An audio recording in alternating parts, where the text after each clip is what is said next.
Nueva alarma. Irán enciende nueva alarma y advierte, si Donald Trump no deja que Irán compre armas como las que vio al principio, si Donald Trump no deja que Irán entre al mercado mundial de las nuevas armas, entonces se abrirá la caja de Pandora.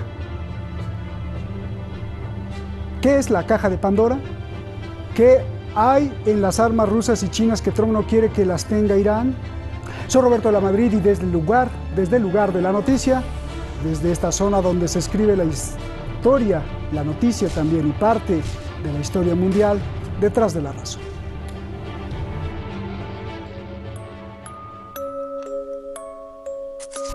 Esta animación de la caja de Pandora ilustra el mito griego. Abrirla es abrir todos los males del mundo. Y Donald Trump está a punto de abrir esa caja. Esta es la alerta que lanza el canciller de Irán. Advierte que aquello pasaría si Donald Trump logra que continúe el embargo de armas contra Irán. Este comportamiento profundamente malicioso de Estados Unidos es evidente en todas las Naciones Unidas, donde busca utilizar el propio ente para destruir efectivamente al organismo mundial. Sería un revés generacional para la causa del multilateralismo y abrirá la caja de Pandora. Mohammad Javad Zarif, canciller de Irán. Estados Unidos presentó un nuevo borrador al Consejo de Seguridad de la ONU. El objetivo, forzar la extensión del embargo de armas contra Irán. Donald Trump ya tiene el apoyo del Reino Unido y Francia.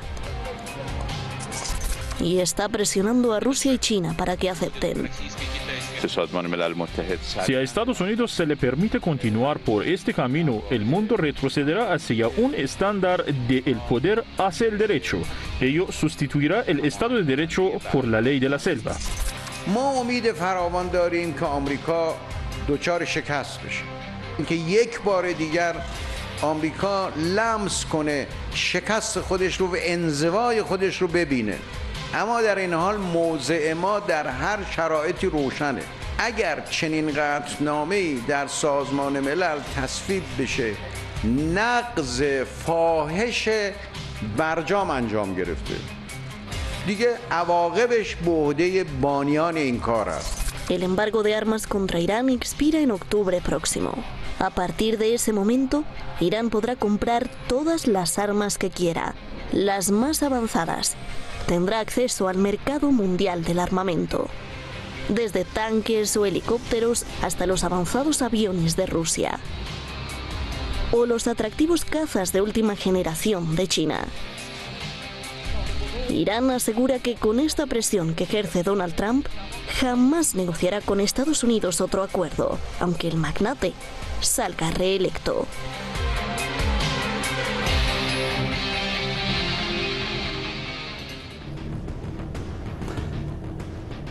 Desde ahora les voy diciendo, por si no me ven la próxima semana, estaré fuera un mes, pero después de un mes, pues regreso.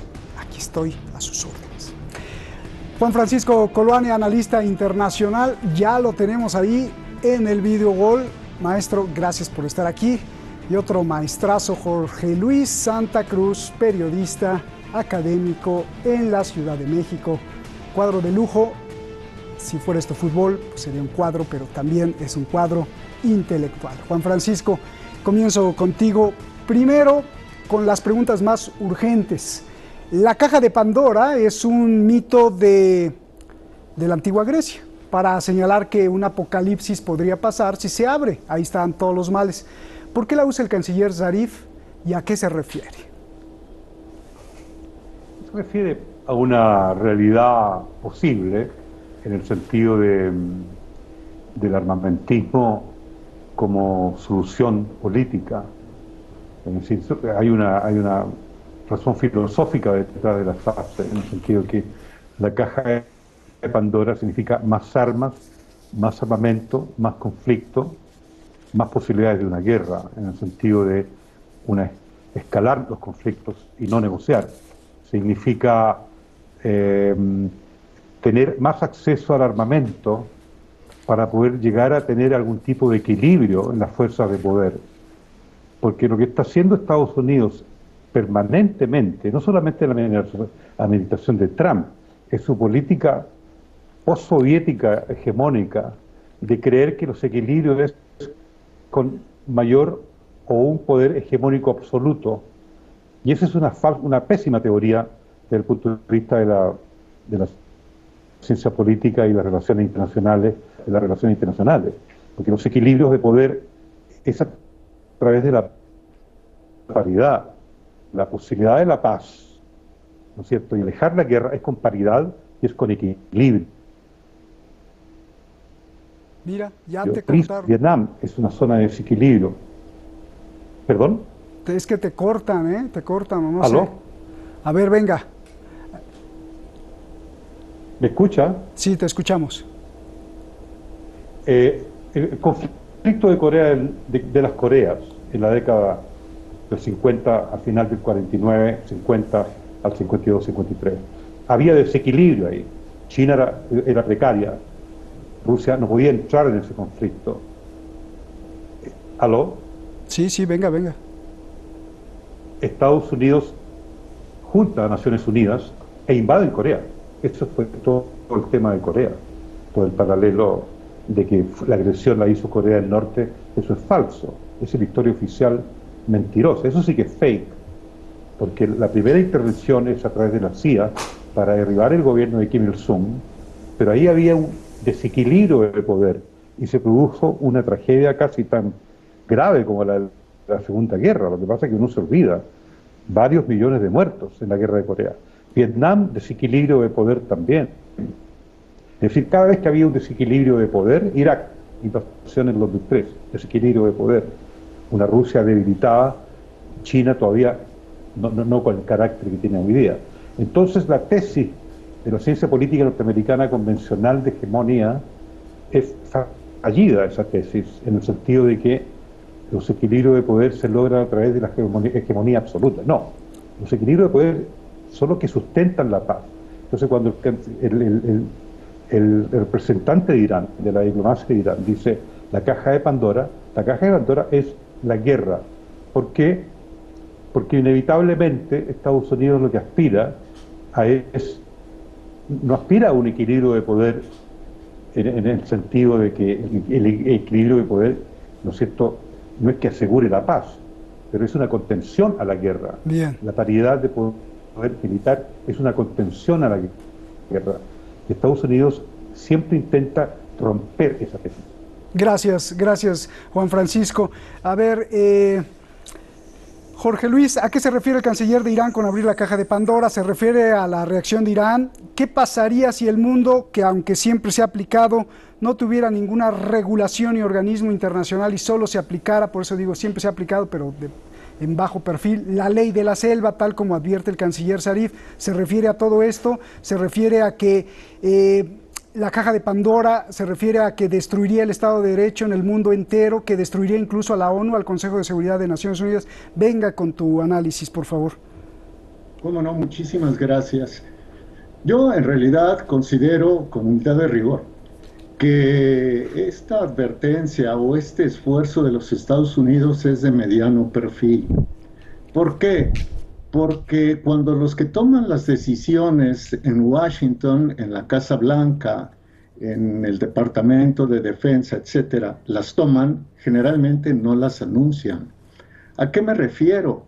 Tenemos el muy triste, lamentable y condenable caso del asesinato del general Soleimani. No lo anunciaron, simplemente lo efectuaron. Hubo una represalia de Irán, represalia desde el punto de vista militar justificada, pero el mundo no se incendió. Lo que veo en este momento es un esfuerzo de los halcones de la guerra que están preparándose para una posible transición en Estados Unidos. Hasta este momento, el candidato demócrata Joe Biden, identificado con el Club Bilderberg, identificado con George Soros, aparentemente tiene un 71% de probabilidades de ganar la elección al actual presidente Donald Trump. Entre paréntesis, sugiero buscar en las redes sociales la foto de Alexander Soros, el hijo de George Soros, con Kamala Harris, la que será la compañera de fórmula de Biden. Bueno, cierro el paréntesis. Ante la incertidumbre del resultado electoral, pues el Estado profundo demócrata, el complejo militar industrial de los Estados Unidos está preparando una posible transición por si llega Biden a la Casa Blanca. Habrá que ver si esto se cumple, porque como lo sabemos, el lobby israelí es muy poderoso allá. Trump tiene el apoyo del lobby israelí y directamente de Benjamin Netanyahu. Por lo pronto, para no extenderme, considero que esto también forma parte del contexto electoral. Trump necesita allegarse de votos. Y por último, comentar que finalmente ni Rusia ni China aprobarían una resolución en ese tenor en el Consejo de Seguridad de Naciones Unidas. Ellos son 2 de los 5 miembros permanentes con derecho de veto. Y hasta donde un servidor sabe, y con esto cierro esta primera intervención, de entre los 15 miembros, los 5 permanentes y los 10 temporales, no hay un consenso para ampliar el embargo de armas más allá del 18 de octubre del presente año. Roberto. ¿A qué te referías con que el complejo industrial militar está preparando una transición? ¿Te referías a guerra o a más producción de armas o qué? Me refiero a guerra, sí, me refiero a guerra. No ubico una guerra global, pero sí ubicaría conflictos regionales. Los recordaba Juan Francisco hace un momento. Miren, en mayo del año pasado, el secretario de Estado, Mike Pompeo, le dio la vuelta al Congreso y logró vender armas a los enemigos de Irán en la región por $8,000 millones. Él declaró la emergencia de Irán, así la llamó, y le vendió $8,000 millones a Arabia Saudita, a Emiratos Árabes Unidos y a Jordania. $8,000 millones en armas. Entonces, yo vería que intentarían cualquier tipo de chispazo, provocar cualquier tipo de conflicto para provocar una acometida bélica contra Irán. Sin embargo, esto lo veo como en un segundo plano. Todavía no lo considero inminente. Yo lo digo con toda humildad y rigor. Gracias, gracias. A ver, Juan Francisco, ya que tocó el punto Jorge Luis, sí, si Irán está alertando con esto, es posible que, porque está alertando de que si lo logra hacer, el capricho o el objetivo de Donald Trump, yo te pregunto, ¿es posible que Donald Trump convenza, presione, o como le quieras llamar, a Rusia y a China? Porque si Rusia o China no quieren, y ya lo habían dicho que no, pues no se aprueba. Es más, no los dos, solo con uno basta. Si Rusia dice no o China usa su poder de veto, el embargo de armas pues terminaría. Pero ¿por qué lo está alertando ahora Irán? A ver. Yo creo que Irán lo alerta por una cuestión de extra seguridad, de seguridad anticipada. Digo de que yo estoy de acuerdo, el Consejo no va a aprobar la prolongación. No hay ninguna posibilidad, porque son 9 votos los mínimos, más allá del veto. Esos 9 votos no los tiene. No está el voto de Sudáfrica, no va a estar el voto muy probable de la República Dominicana. Es decir, no va a tener los 9 de los 10. Porque Sudáfrica no va a votar a favor de eso. Níger muy probable que tampoco. Está Vietnam no creo que vaya a votar, puede que se abstenga. Por lo tanto, los 9 votos no los tiene. Ahora, yo creo que Irán está jugando la carta segura, ¿no es cierto?, anticipando los 2 escenarios. Sin embargo, el escenario más viable es el escenario de que este embargo no se prolongue. Sin embargo, lo importante, Roberto, y eso quería compartir esta idea con mi colega Santa Cruz, es el concepto de la paridad de armamentos, sea en el nivel nuclear o en el nivel convencional. No puede haber desequilibrios. Esa es una cuestión básica de Morgenthau, el clásico realista, y los neorrealistas también lo utilizan, en el sentido de que no puede haber disparidad regional en situaciones de potencias importantes, regionales o globales. Tiene que haber equilibrios. Los equilibrios de poder aseguran la paz. Se demostró durante todo el periodo soviético que la bipolaridad era un sistema de equilibrios. Nunca hubo una confrontación, hubo brotes, ¿no es cierto?, líneas rojas que se podían cruzar, líneas de frontera, de borde, pero nunca se cruzó la línea y siempre se mantuvo la contención. Por lo tanto, no puede haber desequilibrio en armamentos de todo tipo, en ninguna región del mundo. Es decir, es una, ¿cómo diría yo? Aparece como que estoy a favor de la carrera armamentista, pero yo no estoy a favor de la carrera armamentista.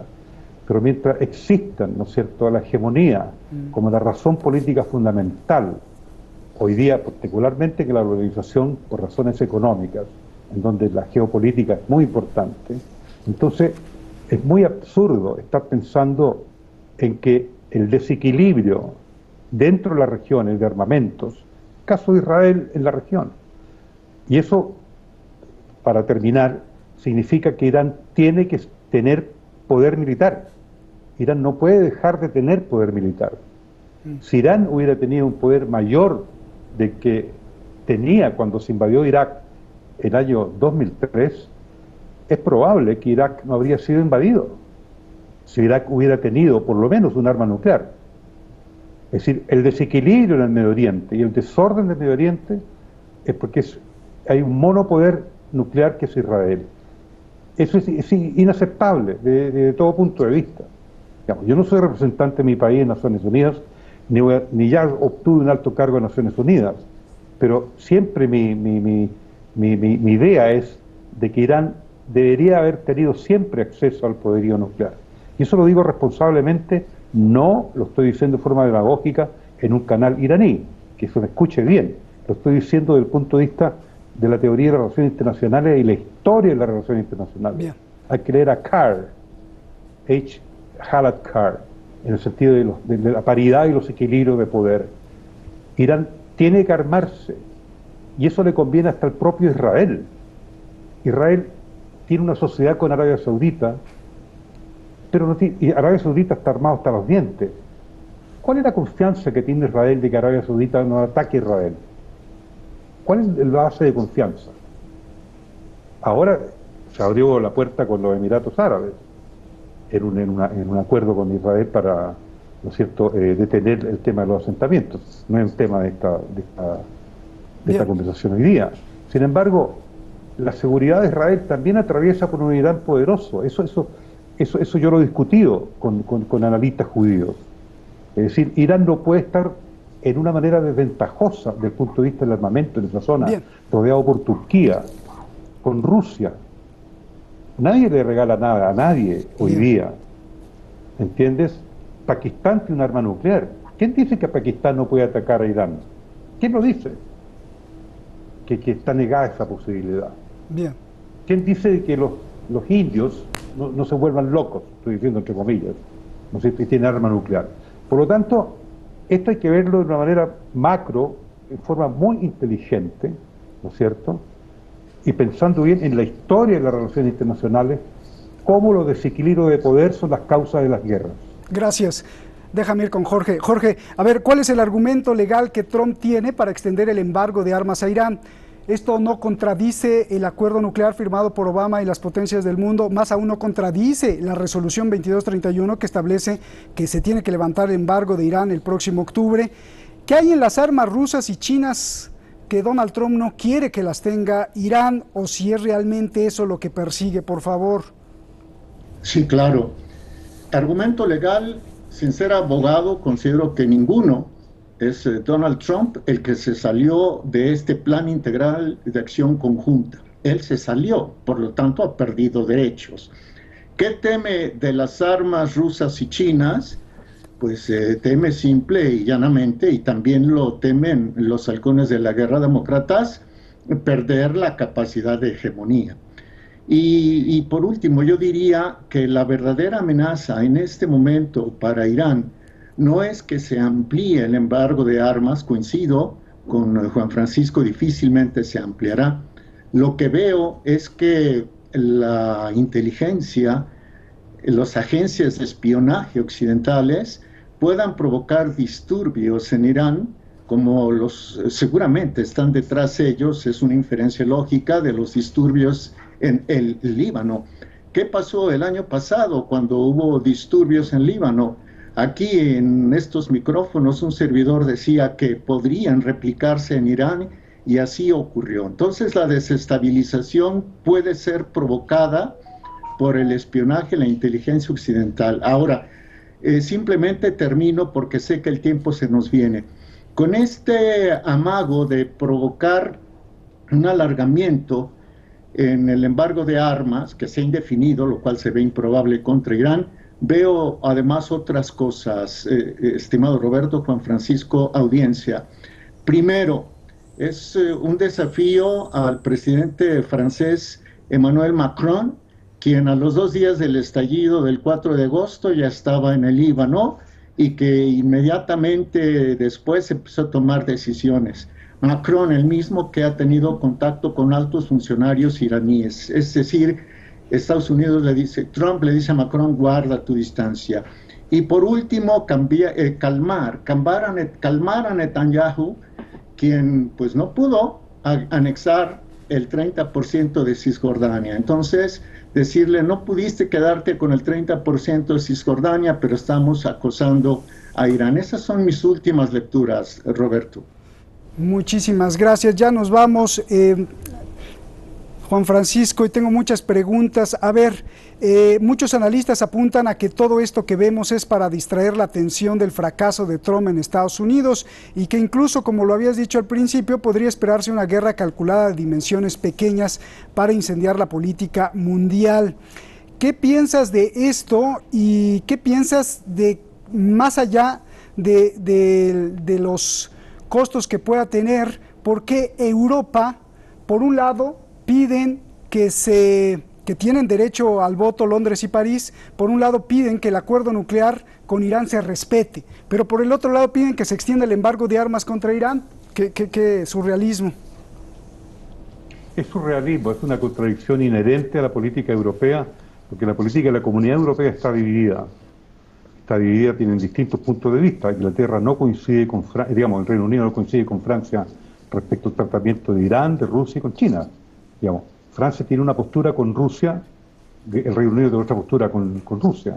Ellos tienen divisiones respecto a cada foco de poder. Rusia es un foco de poder, China es otro foco de poder, no es lo mismo, Rusia ni China. Irán es otro foco de poder.